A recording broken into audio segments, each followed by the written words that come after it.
I'd like to walk through very quickly a post-op Lasik review on the Insight 100 software. Here we're doing a quick review of the Lasik flap. Simply select the patient, double-click on the image capture. I'll walk through a couple of the options. We've taken multiple meridian scans of the cornea, 0, 45, here's a vertical scan, and here's the 135 scan. So there's each of them here. This represents nearly 10 millimeters of cornea exposure. The reason why this is not a perfectly curve that you're used to seeing is the patient leaning in and out, maybe even taking a breath. This is microns of movement. The ultrasound is keeping up with it so that you have consistency of the measurements throughout. I can go ahead and turn on an A scan right here. Now this is anterior segment A scan alone. We're a high frequency ultrasound, so we cannot detect the full axial length of the eye. Wherever my cursor is, here is the epithelium layer. This is Bowman's membrane. And this is the flap. This could be a smile flap, it could be a smile pocket, or it could be a Lasik flap. In this case, I happen to know that this is a 10-year-old Lasik patient, so we're still able to image this well. The back surface is the back surface of the cornea. This is not the endothelial cells. They're just simply too thin to measure. This is simply the barrier between tissue and aqueous humor. If I were to double click with the cursor here, we get a green arrow. Now I can walk over and I can talk to you here. The flap is 144 microns from the epithelium to the flap or pocket. The epithelium thickness at this point is 54 microns thick. So if I wanted to know what the tissue thickness was between Bowman's membrane and the flap, I would simply subtract 54 from the 144, 90 microns, which is really close to that safety zone if you wanted to do a thin flap Lasik. Double clicking again releases, and I'm able to move around. In order to retrieve the existing epithelium maps, or the keratoconus report that's built into our system, the operators need to look at each of the individual images, scans that were taken, and verify that indeed that our pickups were accurate. In this case, we can see that all of them picked up just perfectly. I simply click Reviewed, click to the next image. Same thing, we're taking a look through here to make sure that they've all been caught up, they're looking good, hit Reviewed. Next image. Here you can see the flap is back here, but the ultrasound didn't quite pick up the flap in those areas. So there's some tools across the top. Right here is an automatic pickup. So if I click on that, bring my mouse back over here, I'm on the left mouse button, I click, hold it down, and now I can correct exactly where that flap is. You want to take your time doing this, because this work will indeed affect the outcomes. If you're having a difficult time seeing the flap, right mouse, hold down, change brightness, contrast, etc., to really emphasize that anatomical structure, in this case a flap. Mouse wheel, I can zoom in, hold the mouse wheel down, I can pan. Back to that. Now let's finish our work. Simply draw down, all the way down. Yes, this takes a little bit of practice. Practice makes perfect. You want those perfect outcomes. This is the effort that we have to go through. Up at the top, I can see a little pickup up here. There's nothing there. Eraser tool, click.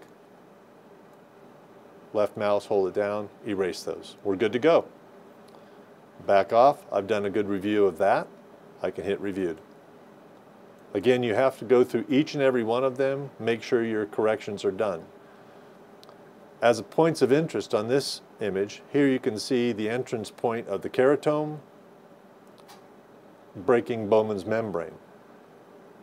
Postoperatively, important to note, how did they line up? Does Bowman's membrane line up nicely? Are there any macro folds in here, etc.? So again, I can bring that down, a great image. Click on Reviewed. Now that all 4 of these have been reviewed, our maps are now available. Here are the epithelium maps. There's options here as well. As I move my cursor over the epithelium map, that is the actual thickness of the epithelium wherever my mouse cursor is. If you don't like the rectangular grid pattern, down on the left, we can go to a circular pattern.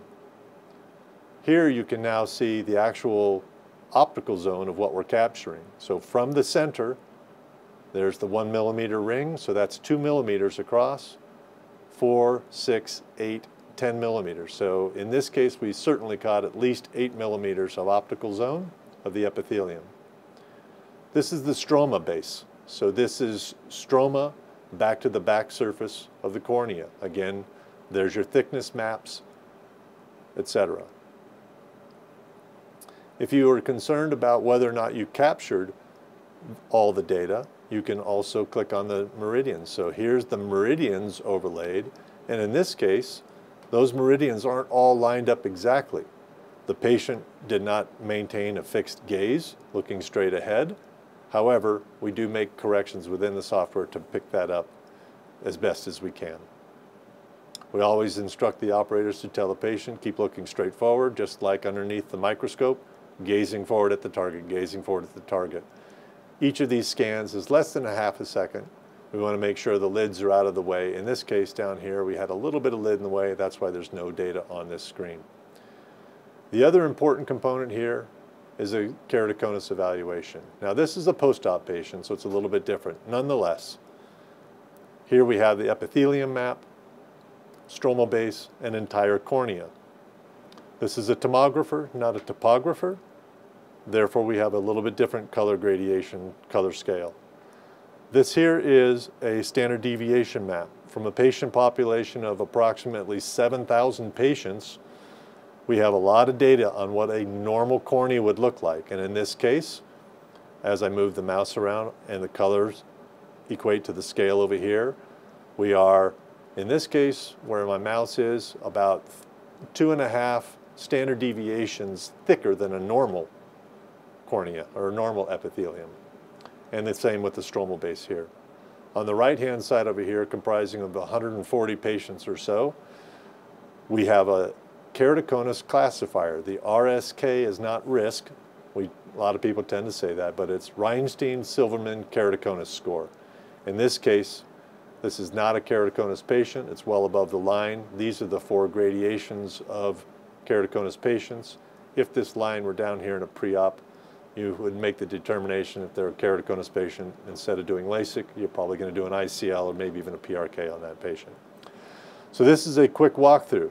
Again, if you wanted to go back and take a look at anything that you're looking at here, like why is this a little bit thinner over here, you can go back to the analysis and see the various maps.